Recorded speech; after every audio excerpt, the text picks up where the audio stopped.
ya. Miramar, nanti Miramar main lagi. Iya, aduh. Gak apa-apa, Nggak emang apa-apa. lagi istirahat dulu. Iya. Soalnya kan tadi Glue agak tryhard ya game sebelumnya. Iya, jadi mungkin para Genzi ini tidak ceria menonton spontan Uhuy. Tapi saya Genji loh. Oh ya? Beberapa sumber menyatakan 96 masih Genji. Iya sih di Tapi kayak ujung-ujung ujung gitu gitu, sih. ya Iya. kan November Oh, juga. gue tahu apa? Apa tuh? Zillennial. Exactly. Widih, kelas memang bahasa-bahasa zaman Dulu sekarang ya. waktu gua kecil tuh gak ada bahasa-bahasa ribet gitu loh. Millennial, Gen Z. Iya. Apalagi ya sekarang. Tapi gak apa-apa, itu berarti perkembangan bahasa. Perkembangan bahasa sama seperti player-player di sini berkembang terus-terusan ya. Yes, betul. Dimana dari season Benul. Benul.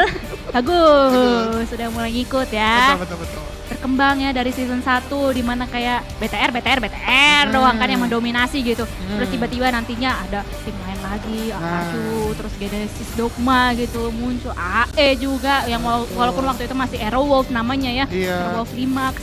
Ya memang semuanya harus berkembang ya, Yes. harus maju terus. Tapi yang berkembang juga flight pack-nya. Betul, karena ini flight path yang benar-benar ngembang, melebar gitu loh. Dari kanan ke kiri. Betul Benar. dong. Benar. Benulnya mana benul? Benar. Itu dia. Perkembangan untuk tim-tim di sini karena kalau misalnya tadi fight pack-nya itu agak-agak condong menuju ke arah Saber, kali ini kan Saber. aku langsung kayak Ini bahaya nih, kita bener-bener kita menyebut sesuatu random thing saja kayak sama PUBG Mobile. Hei, gua kasih nih. Iya. Stalber langsung ya, walaupun harusnya nggak zona ke sana sih. saya ragu ya. Kalau ke sana juga sih saya akan mulai membuat doa-doa ada biaya ke Doge sih. Oh gitu. Iya. Ya. Oh lu berarti ya memang analisanya itu on point Jan kalau gitu mah. Terima kasih Ada. loh Dona Fiska. Iya. Terima kasih. Walaupun harus di buff-nya sama saya juga ya. Betul, emang gua nih kalau sama Dona malah ngebuff, beneran deh.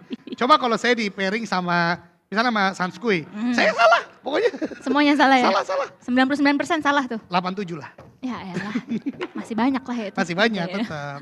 Tapi ya ini agak pasif sih karena zonanya walaupun agak menuju ke arah bagian atas cukup sentral. Mungkin tim-tim yang bergerak dari bagian selatan ya, kayak Pikmi kalau tetap mau menuju ke arah bagian mill base, ya let rotation sekalian. Terus kayak pergerakan-pergerakan di bagian Primors mungkin akan mempunyai PR cukup lebih. Tapi kalau teman-teman yang ke atas kayak menuju Severny, menuju ke arah bagian Rozok, menuju ke arah bagian Yasnaya misalnya, ini cukup diuntungkan lah dengan zona seperti ini. Tapi I wonder sih Jan, apa yang dilakukan, balik lagi ya ini pertanyaan kita tadi, apa yang dilakukan tim-tim yang dari tadi istirahat, apakah mereka melakukan push up ataukah melakukan burpees? Karena tadi apa kemarin ya? Kemarin kayaknya. Kemarin. Saya melihat dari Bigetron ya? Iya Bigetron yang Iya. melakukan burpees karena mereka nampaknya punya punishment Ah. atau der-deran kayak gitulah ya. Ah. Kalau misalnya 1 kali tusun harus melakukan 10 kali burpees. Tapi saya respect, Kenapa tuh? manajernya ikut.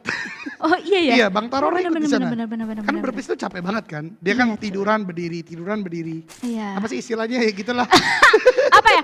Berdiri loncat. Berdiri loncat tiduran. Ngeplank. Ngepron, ngeflank. Ngepro. Ngeplank ya? Plank ya harusnya ya. Ya gitulah, ya terlihat iya. lah saya jarang Nah, olahraga ya ya. guys. Saya cuman jogging-jogging doang. Iya, jadi memang menarik ya. Dan mereka adalah apa ya? Laki-laki yang memegang kata-kata mereka juga. Oh gitu iya kan. dong. Men Tusun. are valued by their words. Waduh. Yes. Apa tuh Min artinya Min? Apa tuh artinya Bang? Artinya adalah laki-laki dinilai dari kata-katanya. Widih, Yes. apakah kata-katanya dipegang Nah, atau atau dibuang? Wah. Itu adalah tim BTR kemarin ya kita lihat. Karena memang sebenarnya ya, Mm-mm. gue suka banget sih. Selain ngomongin BTR kemarin kan ada beberapa tim juga, Voin kalau nggak salah ya, Ya, yang Voin, memang Boom juga. Boom juga salah satunya yang memang melakukan olahraga gitu. Udah Betul. mulai mengkorporasikan, Meng- mengimplementasikan. Mengimplementasikan olahraga dalam rutinitas latihan mereka. Karena walaupun memang kita sebagai gamer sebenarnya itu kerjanya cuman dalam tanda kutip main game, tapi kan kesehatan fisik itu mempengaruhi kesehatan mental, kesehatan Betul. otak. Betul. Kesehatan otak mempengaruhi juga bagaimana kita mengambil decision di dalam in-game gitu loh. Dan PUBG Mobile ini kan adalah salah satu game yang memang membutuhkan short decision making banget gitu. Betul, Split betul. decision making gitu. Betul. Konsentrasi ini penting banget dibangun dari aktivitas-aktivitas yang tadi Dona Fiska ungkapkan lah ya. Jadi dengan datangnya banyak coach physical sekarang gue lihat, bahkan mental coach juga mungkin udah mulai digaungkan sejak pagelaran SEA Games tahun lalu ya bisa kita katakan ya.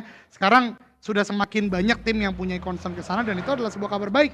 Karena bagaimanapun semua hal baik tadi jikalau menjadi sebuah kebiasaan, ini akan ngebentuk tentunya mentality mereka lebih matang lagi, gameplay seperti apapun bisa lebih kuat. Dan yang mau kita lihat adalah ketika semuanya udah matang, berarti growing up-nya together. Nggak cuma 1-2 tim doang, dan itu akan ngebuat skena kita kuat, Indonesia kuat juga di mata PUBG Mobile. Iya, walaupun ada beberapa tim atau 1-2 tim mungkin ya yang agak-agak ketinggalan dalam tanda kutip dalam growing up yang tadi lu mention juga, itu akan menjadi pecutan juga sih untuk dong. mereka gitu. Betul. Oh yang lainnya udah sampai sini nih, gue juga harus gitu. Betul. Harus untuk ngejar mereka, bagaimana dia. caranya. Apalagi kalau misalnya yang naik atau yang growing up dengan pesat itu adalah tim-tim yang datangnya dari komunitas sebenarnya. Itu bakal keren banget sih, karena mereka langsung on par dengan yang lain, tidak hanya di skena yang sama, tapi treatmentnya yang sama. Dan itu adalah hal yang luar biasa jikalau ada manajerial yang concern ke arah sana, atau para playernya mungkin, ya kita berbicara secara let's be real, komunitas mungkin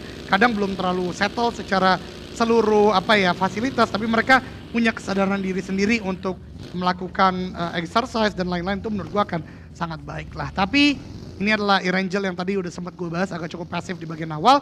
Ini Enkins kedengeran sih, karena gue lihat GPX langsung turun dari vehicle-nya, dan betul saja FJ melakukan laporan di depan sana, sudah ada pergerakan tim lain, which is Enkins.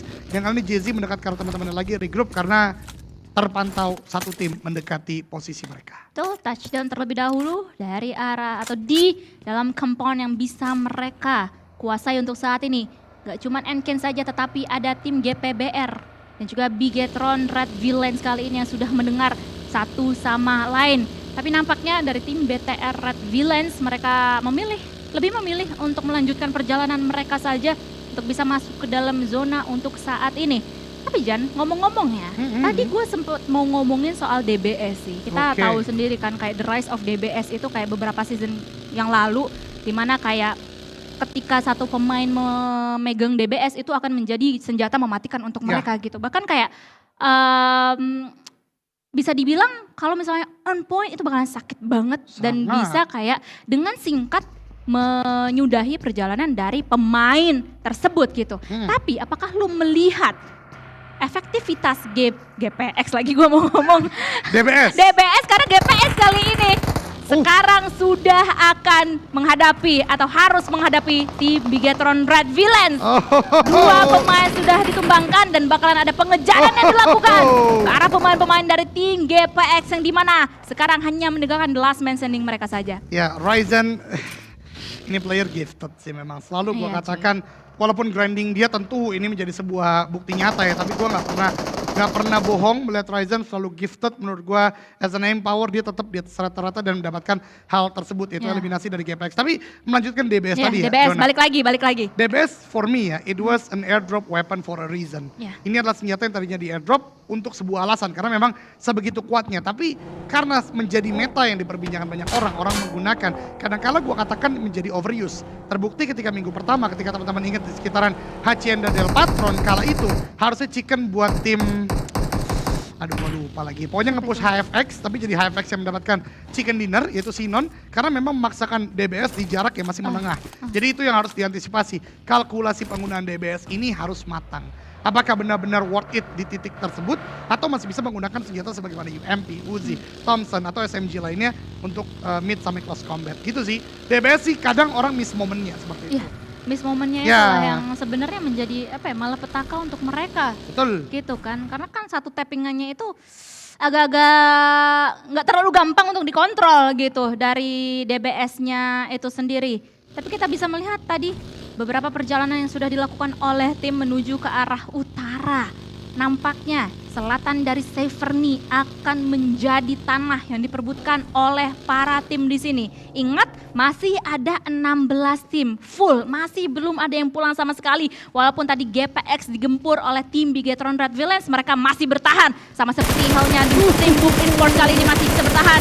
Bisa melihat adanya GPBR yang nampaknya GPBR mau menginvasi satu compound yang diduduki oleh Boom Import. Ini hal yang menurut gue cukup gila ya, secara kasar gue katakan, karena low HP baru saja didapatkan dari Boom karena bagian GPBR, tapi mereka connect masuk ke bagian dalam dan dia Pinky berdansa dengan sebuah Thompson. This is exposed combat weapon yang begitu kuatnya. Yami bahkan tidak melakukan backup ke bagian bawah, tapi ternyata threat knock terjadi. Walau begitu Boom kehilangan dua player Boboho. What a great shot, kali ini bisa melakukan pertahanan cukup baik. Namun revive masih harus dilakukan. Macau terdengar stepnya, ada laporan dari Yang melakukan sebuah DBS shot kah? Sebentar lagi tembakan ke bagian depan. Ini dia. Close combat is real with the DBS. Tapi dia gagal melahan pergerakan dari Gremory. AKM ganti ke bagian UMP juga. Close combat yang belum usai. Tapi tembakan dari Boboho. Grinding nyata. Orang yang dibilang close combat tidak terlalu baik. Tapi dia berhasil menang. Tapi begitu Aura datang kali ini. Boom, belum reset sama sekali. Boboho adalah standing rata oleh Aura Esports. Ini battle apa Dona Vizca? Oh Lord, ini dia seperti halnya yang tadi di-mention oleh Eldoge, third party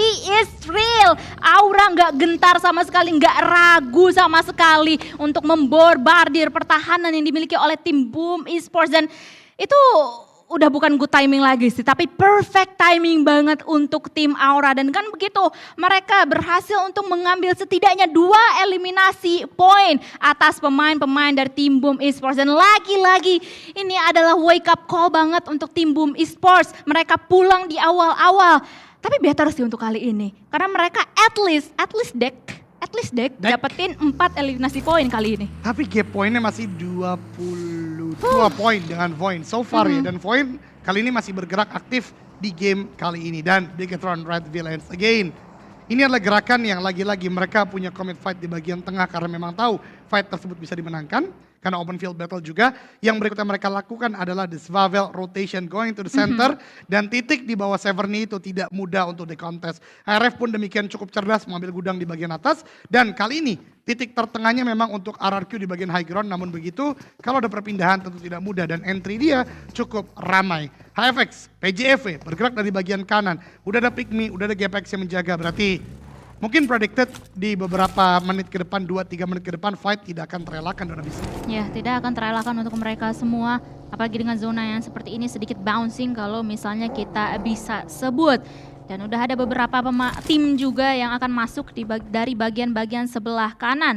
Selain yang tadi disebutkan oleh Eldoge, ada beberapa lagi BNW, 21 NFT juga sudah mulai mau masuk menuju ke arah circle dari area-area utara untuk saat ini. Pun begitu dengan beberapa tim yang lainnya yang masih berada di pinggiran zona, mereka ingin lebih masuk lagi, lebih menjorok lagi ke tengah guna untuk bisa memaksimalkan advantage yang ada as fast as possible. Tapi nampaknya dari tim-tim yang lain masih aman-aman aja, adem ayam aja. BNW kali ini masih full berempat, tetapi dari barrier dia agak-agak misah dengan teman-temannya. Itu dia, bahkan masih revealing gas ya istilahnya dari bagian dimiliki. Jadi masih cukup jauh dengan kawan-kawannya, walaupun begitu harusnya ada on point movement di dekat PJFV. Karena ini adalah titik yang sama antara BNW dan PJFV untuk masuk ke dalam zona. So let's see later. PJFV performa yang mungkin belum terlalu maksimal di hari ini, tapi mereka udah dapat zona. Kita akan lihat bagaimana kelanjutannya. Sedangkan Bigetron Red Villains selalu mencoba bergerak ke arah bagian tengah. Dan wow, ini movementnya cukup menarik loh. Ada satu orang yang sekarang masih menggunakan vehicle untuk bergerak. Sepertinya mau clearing dulu apakah dari bagian atas akan ada yang masuk. Apakah di bagian kiri mereka masih ada yang masuk. Karena kompon berikutnya BTR, ini adalah kompon kecil di bagian landai perbukitan.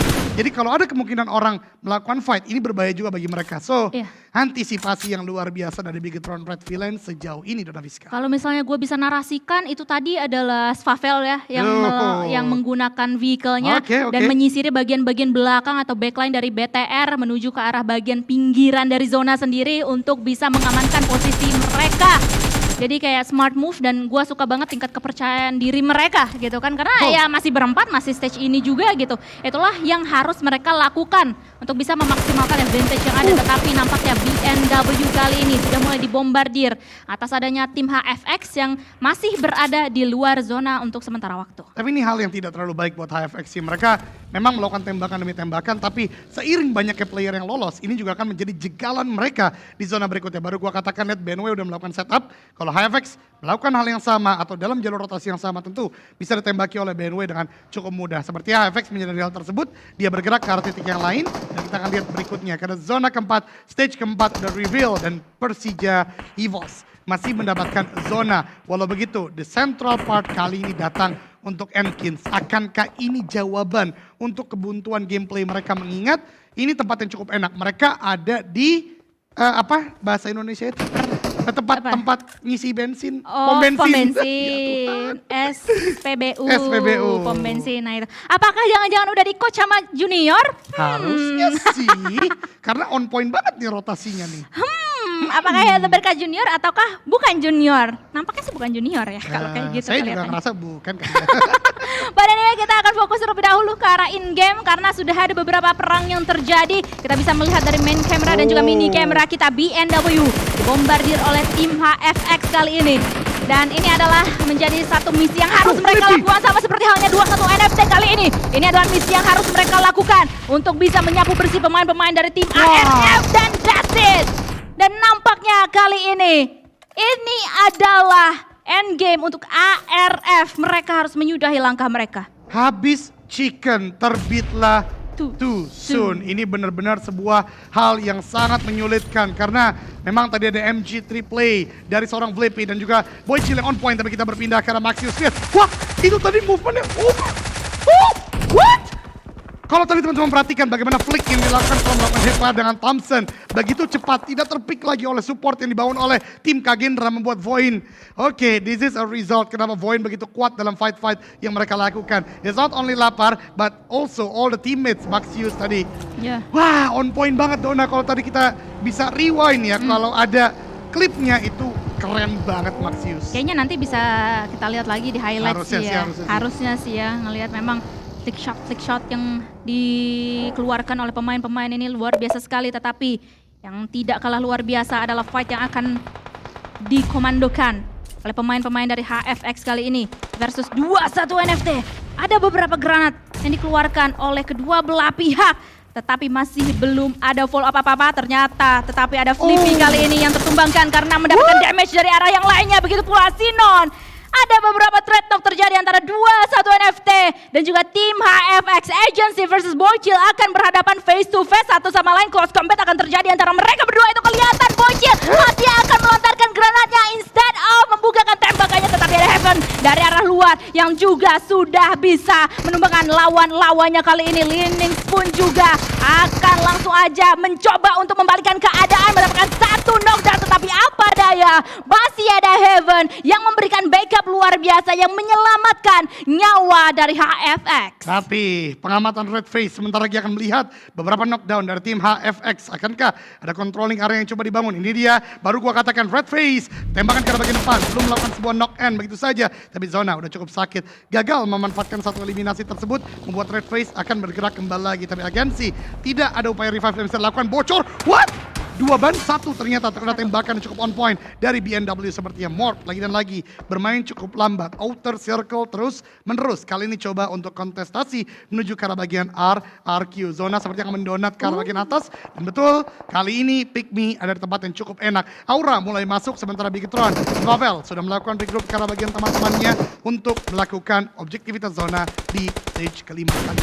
Iya, apalagi tadi dari media map kita bisa lihat di sekitaran dari tim BTR itu tidak ada siapa-siapa, jadi bisa dibilang dalam tanda kutip aman atau clear. Tetapi yang tidak aman adalah Aura karena mereka terculik satu persatu oleh tim Enkins yang bisa kita intip dari arah elimination feed. Tetapi HFX lah yang tereliminasi. Mereka harus menyudahi langkah mereka di game kita yang ketiga untuk saat ini. Sementara waktu RRQ yang sedari tadi menyambangi posisi pinggiran zona, mereka harus set up terlebih dahulu guna untuk bisa menyambut pemain-pemain atau lawan-lawannya yang akan masuk. Tim Aura nggak akan cuman menghadapi tim RRQ, tetapi Enkins juga mengapit posisi Aura tersebut. Betul sekali, Aura ketika masuk memang terlihat sudah di dalam zona, tapi open field. Tidak banyak obstacle, bahkan smoke tebal mereka gunakan sebagai obstacle kali ini. Dan Hands for You cukup cerdas, masuk ke arah bagian bagi dan melakukan 360 degrees. Melihat ke arah sekitaran dengan smoke yang digunakan one way smoke dibangun oleh Aura. Ada Honey Badger ditembaki oleh Mobia. Tidak cukup bisa tentunya, tapi ini dia big fight between big names. Point dan juga RRQ, satu knockdown. Lapar di depan sana, bahkan dari seorang Kenan juga ter-take down. Ada tembakan dari tempat yang jauh itu Morph. Dicoba melakukan sebuah third party. Ada sebuah kerugian besar bagi Voin kali ini. Rocky melakukan tembakan juga ke bagian depan. Belum bisa mendapatkan hasil yang maksimal. Sementara Aura pun semakin bonyok, semakin detik berlangsung. Karena tembakan dari Enkins, Nate dari bagian Voin, juga tembakan dari bagian Morph. Kenan tidak ada upaya revive. Alva will be the last man standing. Tidak akan melakukan sebuah backup yang sangat on point ke arah tim RRQ yang sekarang melakukan fight dengan Void. Iya, itu udah mission impossible, ditinggal begitu saja. Alpha bakalan ngacir untuk bisa memanfaatkan timing guna untuk menyelamatkan posisi mereka. Tetapi Morph, di mana mereka sudah mengetahui RRQ di depan sana, beberapa posisi di dalam, ada beberapa pemain-pemain dari tim RRQ. Pak Rocky akan menjadi garda terdepan untuk tim Morph dan akan menjadi sneaky assassin sedikit demi sedikit. Move proning untuk bisa menyambangi satu compound yang dari tadi sudah diduduki oleh tim RRQ. Aura, in the other hand, mereka harus revive terlebih dahulu, reset terlebih dahulu guna untuk bisa menyelamatkan posisi mereka. Ini big advantage sih untuk dua tim, yaitu Enkins dan juga Persija EVOS. Karena mereka mempunyai lower ground, yang lower ground ini beda kasus dengan lower ground pada biasanya. Lower ground ini mempunyai shooting gallery atau sebuah vision yang luas dan sangat terbuka ke arah bagian high ground, di mana tim-tim sedang melakukan fight. Ada Nate dilempar ke arah bagian Morph, tukar menukar granat tapi belum. Ada knockdown yang terjadi. Nerpeko 2-1, lemparan Nerpeko ke arah bagian depan, tapi ternyata akan menjadi close. Nate dan Nerpeko terkena Nate sendiri. What happened? Tapi Morph bisa membalikkan keadaan. 3-on-3 situation masih terjadi kali ini. Fight for combat tidak akan terelakkan. Nerpeko diupayakan revive, tapi tembakan dari tim RRQ terlalu on point. Bahkan Aura juga join the fight dari bagian belakang. Morph kali ini justru yang terdesak dengan pergerakan antara kedua belah pihak. Morph satu persatu tumbang. RRQ di lain sisi bisa melakukan reset untuk beberapa waktu ke depan, tapi lihat dari Aura maju ke arah bagian depan. Domersi akan tidak memberikan gempuran-gempuran yang sedikit tapi sangat besar. Nate Deko kali ini 5 granat akankah cukup untuk menumbangkan sang naga emas. Lempar ke dalam, knockdown lagi, no mercy. That was clean. Tinggal menyisakan satu active player RRQ di bagian luar yang juga masih melakukan revive. Berhasil untuk merevive kali ini Eldoga dan juga teman-teman sekalian. Mereka semuanya back dengan 2 punggawa, tetapi ada Has for You yang menyisiri pemain-pemain tersebut di arah luar. Morph pun juga nggak bisa bertahan kali ini dan hanya meninggalkan seorang Best G saja yang akan mencoba untuk membalikkan keadaan. Dan dengan demikian tim RRQ berhasil untuk memperpanjang nafas mereka kali ini. Best G, that was best gameplay. Best G maybe for best gameplay. Karena benar-benar luar biasa. Tapi Persija EVOS, what happened? Red Face dan Miseri di sana harus tertumbangkan dengan knockdown Nate yang dilemparkan oleh Enkins. Tapi ada balasan dari seorang kepala suku. Lagi-lagi Zuxi berperan sangat besar, sangat massive untuk tim ini. Dan bahkan that was only small hole. Tapi bisa untuk memberikan knockdown ke arah Enkins. Bahkan N ke satu player Nate di cook lagi. Akan dilempar ke arah bagian Enkins yang hanya misalkan 2 orang ke arah bagian bawah yang kecil lagi. Dan knockdown Zuxi! Oh my god! Zuxi luar biasa banget dan membuat kali ini keadaan benar-benar dominating dari Persija EVOS. Oh my god, itu lemparan granat yang kelas banget. Tetapi kali ini Enkins hanya meninggalkan the last man standing mereka saja, yaitu seorang Mobia yang dimana kali ini pundaknya cukup berat untuk bisa menghadapi bahkan 4 kali ini karena Red Face is back baby.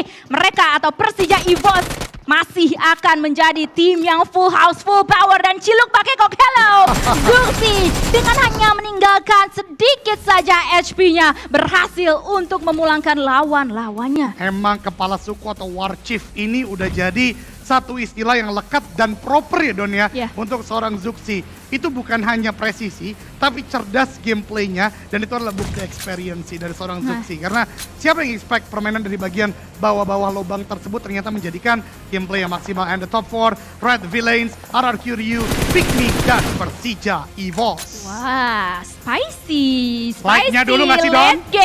Like-nya dulu nggak sih Don? Like dulu kali ya teman-teman semuanya, apalagi kali ini dari tim Persija EVOS. Mereka juga sudah mulai diketahui posisinya oleh tim Bigetron. Red Villain, Satar di sisi 3 player pun mereka punya posisi yang cukup enak ya sementara waktu. Tapi ingat, dengan sistem zona yang baru, kita bisa melihat kurang dari 20 detik lagi akan menuju stage yang ke-7. Dan kalau gua melihat ya, zona ini harusnya nanti akan menuju ke arah bagian tengah sih.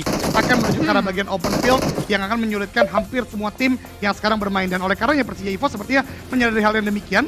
Walau mereka sekarang masih aman, tapi coba memperlebar sayap mereka untuk mendapatkan posisi yang lebih enak. Terutama Pikmi yang sekarang menjadi contender terberat mereka. And as I predicted, menuju ke arah bagian open field yang lebih lebar lagi. RRQ kali ini yang paling disulitkan, dan Bigetron pun demikian karena mereka belum masuk zona sama sekali. Iya, ini kayak tinggal the battle between PJV Pikmi, apalagi kali ini Pikmi juga diganggu gugat oleh tim RRQ. Ini mereka bukan raja cuy, dewa cuy. Dapetin angle-nya di atas sana. Sebelum mereka harus bergerak, mereka bisa memaksimalkan untuk mendapatkan beberapa eliminasi yang penting banget. Apalagi kali ini Satar pun juga di-lock habis-habisan oleh seorang Voldemort yang gak move on sama sekali dari tempatnya di pucuk genteng tersebut. Tetapi balik lagi seperti halnya yang di-mention beberapa kali oleh Eldoge. Ini mereka harus set up terlebih dahulu. Apalagi posisinya BJW Misri berhasil mendapatkan satu pemain dari BTR. Mana fans BTR dan Persija Derby Conqueror terjadi kali ini. Bahkan tembakan dari kepala suku lihat on point sekali. Tembakan karena bagian Bigetron. Red Villains ini seperti sebuah pertanda tidak ingin ada kekalahan. Dan sang legenda Ryzen Super Manggis tumbang. Menyisakan Pavel seorang diri. Satu tim yang kali ini melihat sebuah Derby Conqueror hanya RRQ di atas sana. Zuxi kembali lagi menunjukkan tajinya. Satu knock end terjadi. Walaupun zona memang yang memberikan, tapi Pavel terdeteksi. Ini sebuah confirm position yang cukup baik dari Persija. And that's it. Bigetron Red Villains went home di peringkat yang ketiga. And the battle between Persija EVOS dan juga RRQ commencing. Di mana RRQ mulai turun, tapi secara kuantitas Persija EVOS lebih diuntungkan. Bahkan Mort, low HP, terbuka di sana. Tembakan dari Microboy. Cowboy. Tembakan ke bagian depan. Terpelisop di sana, tapi Mort masih bisa bertahan beberapa waktu. Big explosion. Mort, wow, tidak meledak, tidak knockdown. Voldemort, tapi kasus yang berbeda. Dia ter-take down dan tidak bisa diupayakan revive. Itu Port udah kayak debus cuy, beberapa kali diserang ya. Baik dari tembakan spray down ataupun ledakan Vigo, dia tetap bisa bertahan, tetapi tidak dengan seorang Microboy. Dengan begitu, Persija EVOS hanya meninggalkan 3 punggawa saja, yang dimana mereka mendapatkan WWCD pertama mereka selama seminggu sehari setengah ini. Congratulations Persija EVOS. And here we go, the new chicken dinner di PMPL ID Spring 2023. Persija EVOS dengan